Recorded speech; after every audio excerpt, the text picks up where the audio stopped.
And of course, the first round of the Century Batteries Australian GT Production Car Championship, also from Adelaide. Here is the Adelaide Street Circuit. It's just a little shorter than the famous old Grand Prix track, 3.22 k's in length, and one that's a real favourite amongst the drivers.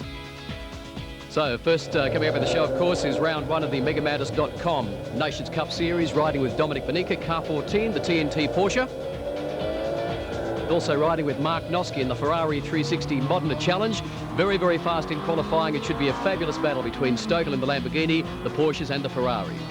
Well, there's some incredible makes and marks in this championship. Lamborghini Diablo SVR Coupe, the brand new debut for Paul Stokel on pole, alongside Mark Noske, Mahir Al Gadri and Craig Baird, alongside Jimmy Richards on the second row. Back to row 9, car 44, Sammy Newman in the Ferrari 360 Challenge, then Cornish alongside, also in a Ferrari, Tony Quinn, the Porsche GT3, Greg Crick back in the Nissan Skyline GTR as well. Rolling start for this race under lights, and the brand new Lamborghini Diablo GTR is on the inside there in the hands of multiple Australian Gold Star champion Paul Stokel. Noske doing his very best under brakes, but Stokel will lead them through for the first time. Cameron McConville, I guess there's a bit of a question mark over the brakes on the Lamborghini and how long they'll last over this 90-minute race. Well, that's right. It's a very tight, twisty circuit. It really suits the Porsche and the Ferrari. The Lamborghini has a lot of horsepower, but it's a heavy car, so it will be, I suppose, the only question mark really against the performance of the Lamborghini. Now, there are 2 pit stops in this race, and one of the first guys to come in, it was a little early too, was Steve Webb. Now, problems here, they look like they've dropped the jack too early. Yeah, it looks like there's problems at the back end of the Porsche GT3. Steve Webb, quite a competitive driver, drove a Lamborghini at the Melbourne Grand Prix recently, also had a big hit with the back end of that car into the wall, so certainly not started off his Nations Cup Championship too well tonight. Paul Stokel is leading the race from Mark Noske, and in third position there, a guy who we saw a lot in the V8 supercar scene last year, Craig Baird. Yeah, great drive. He's sharing the car with Mahir Al Gadri, the 54-year-old Indonesian businessman who actually has driven this car also at the Melbourne Grand Prix. Oh, problems for Ian Palmer. This is the Brabham Honda NSX, so some kind of oil leak. But oh, and that's Mark Wagg in all sorts of trouble there. Now, the front right looks like it's parted company with the car, or it's trying to at least. Look at that. That's a big hit, Mark Lippman. Very big hit there, and it looked as though he may have come in contact with the wall. There go. Oh, we've got fluid and everything coming out of that car. Yes, that's quite dangerous. Out of the front end, yeah. So very dangerous. I'd be actually stopping pretty soon if I was Martin, which I think he's going to do now, but may have touched the wall coming onto the back straight or something, but it's broken the front left suspension, damaged all the radiator. Well, that's a very quick corner if that's what's happened, and not the best way to start the season for Martin Wagg and the XL concrete machine. Look at this. Goodness gracious. Huge amount of air underneath that car. It looks like he touched the tyres on turn-in into that corner, and haven't we seen some incidents in that particular corner over the course of the Adelaide weekend? It's created a lot of controversy, hasn't it? And it claims another driver, Martin Wagg. Boy, oh boy, that's at real time, that replay. And didn't he get plenty of air and lots of damage to that brand new GT3. So Paul Stokel in for his first compulsory pit stop. No problems with the black Wilkinson Sword Lamborghini Diablo GTR. About $700,000 worth of motor car, this one. The car that Wayne Gardner drove at the Melbourne Grand Prix. You might be wanting to know what the differences are. This is Palmer in the pits, and we saw a lot of smoke billowing from the back of the NSX before, so looks like his race may be over. Ian Palmer, a retirement here in the Honda NSX. What's the problem? I think we've split an oil line. We did one yesterday, and it's obviously a problem we'll have to beef up, but apart from that, it was going all right. So development problems still continuing with the Brabham Honda NSX, as again Paul Stokel now has to claw his way back through the field. New race leader, of course, Mark Noske in the prancing horse Ferrari. Looks like Jim Cornish just ahead of him there on the road, at least, in another one of the prancing horse Ferraris. Gee, the prancing horse stable have had a busy weekend, haven't they, as Stokel dives down the inside of Noske. Jimmy Richards now in for his compulsory pit stop.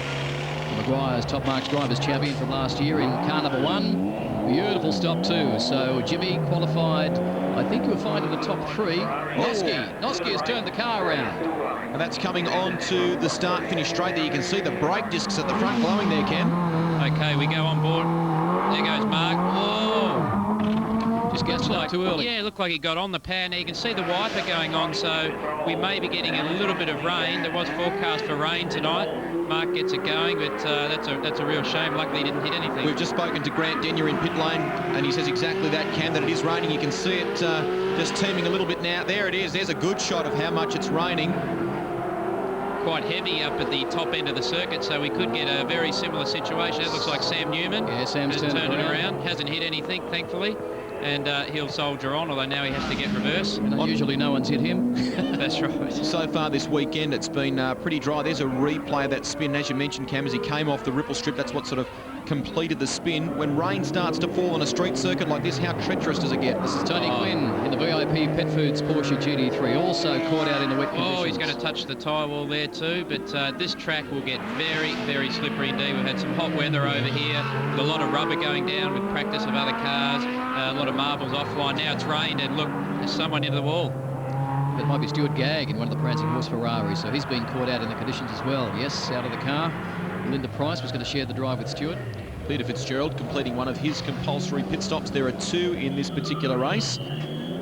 Marshals did a good job to clean up that unfortunate accident for Stuart Gagg. That also allowed Dominic Beninka and several other drivers to duck into pit lane. Safety car peeled off, and that allowed us to resume racing, where the conditions had improved at that stage as well. The rain was teeming down much earlier, but back underway in racing. So Peter Fitzgerald looking pretty good. Jimmy Richards, well known as the Rainmaster. There's Stokel coming through in the Lamborghini GTR. Very difficult conditions, Cam, in terms of the wet track, and hard to see the apex of the corners in these conditions. Yeah, we see, I think there's one of the Ferraris getting sideways there. If you go back on board, this would be with Mark Noske down the inside there. You can see it's very greasy. And this is where the ABS of the Ferrari will really come into play, be able to brake and steer the car at the same time, and he pulled that off just nicely under Jimmy Richards. The car in front of him was the black Prancing Horse entry in the hands of both Mahir Al-Gadri and, of course, Craig Baird, former Trans Am ace, and a guy who last year drove the Pertec Ford for the Stone Brothers racing team in the V8 Supercar Championship. Noske dives down the inside of all. There's been contact there.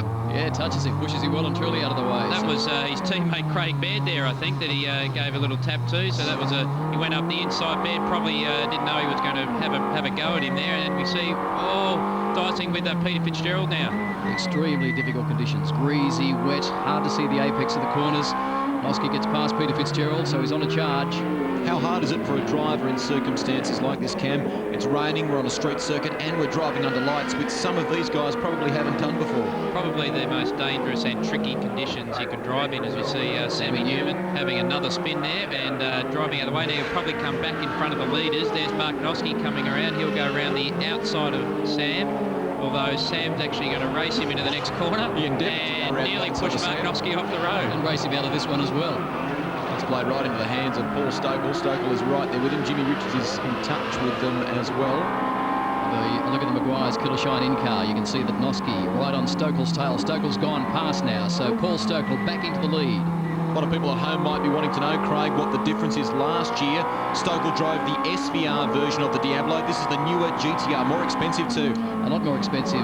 Rusty also got a bit more capacity, 6-litre V12 engine, so more horsepower. A much, much nicer car to drive, Paul Stokel says. In fact, that's...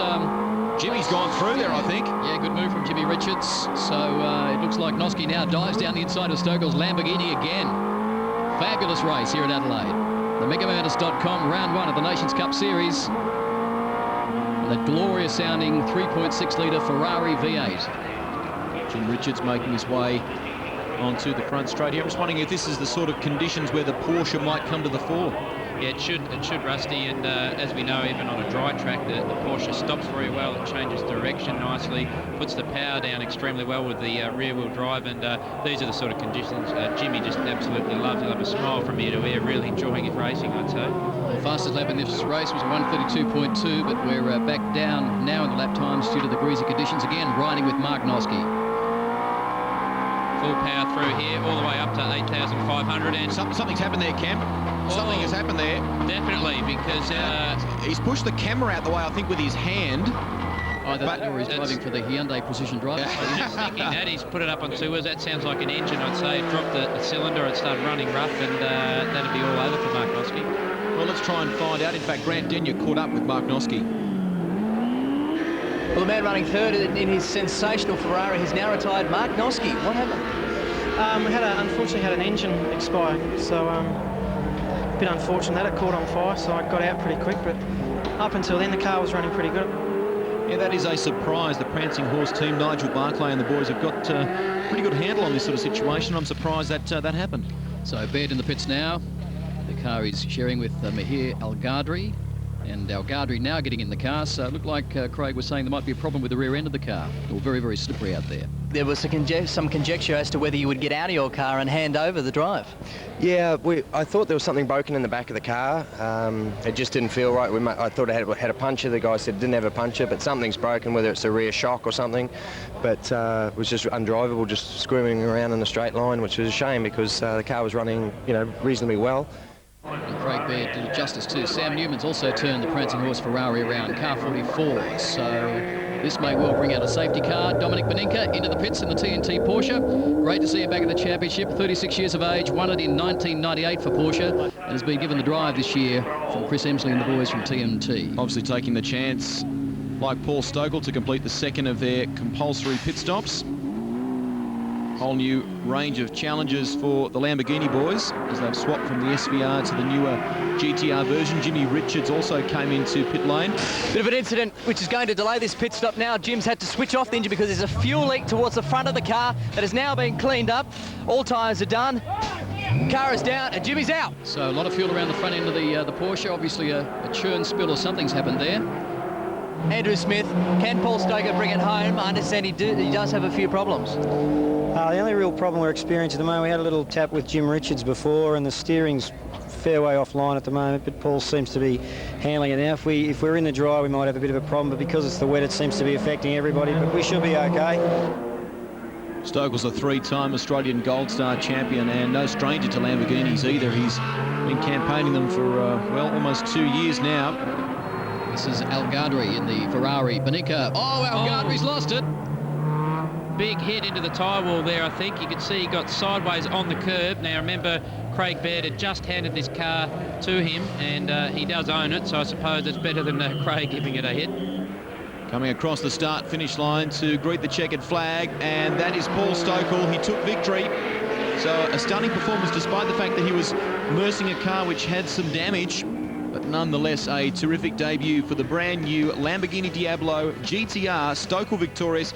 Jimmy Richards, a well thought out race in terms of strategy. He got home in second place, and Dominic Beninka just kept chipping away to finish in third, just ahead of Peter Fitzgerald. Several retirements in that race, and the Prancing Horse team doing it tough as well. Well done, you're the king around the streets of Adelaide, Paul Stokel. Fantastic drives in some challenging conditions. Yeah, challenging's not the word for it. When we were out there on the slicks and the wet, had a good call. Paris Acott called it like a dream. We were out there and he said to stay out there, and this car on big tyres didn't like it, and I stuck it out there, and when we finally got in the wets, I think we've seen it before, what this car does on wets, and we're away. Anyone who can keep Jim Richards behind them in those conditions is a fair effort. You proved yourself as a fantastic champion and deserved winner here today. Yeah, thanks very much. Thanks, guys. Yep, excellent start to the season for Paul Stokel in the Maguire's Drivers' Championship. He is 6 points clear of the defending champ, Jimmy Richards. Dominic Beninka a further 5 in arrears, and Peter Fitzgerald is right there as well.